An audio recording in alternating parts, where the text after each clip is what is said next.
Want to save $1,000 fast, minus, but don't know where to start? Here's the exact plan that actually works. Step 1, minus set a 30-day deadline. Open a separate savings account today and name it My $1,000 Goal. Seeing it labeled makes it real. Psychology works. Step 2, minus cut 3 things immediately. Eating out, subscriptions you forgot about, and impulse buys.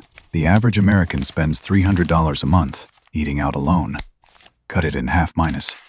That's $150 saved instantly. Step 2, minus cut 3 things immediately. Eating out, subscriptions you forgot about, and impulse buys. The average American spends $300 a month eating out alone. Cut it in half minus. That's $150 saved instantly. Step 4, minus add a quick income stream. DoorDash, Uber, freelance gigs on Fiverr, even 10 extra hours a week. At $15 per hour equals Yes. $150 more. Goal achieved. Stack that That's what I'm talking with your about. cuts. Minus, you're almost there. Step 5, minus automate it.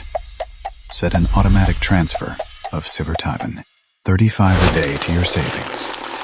$35 a day times 30 days equals $1,050. You won't miss what you never see. Subscribe now, MoneyScienceUSA, for more money. Science, minus, and comment how fast you saved your first $1,000.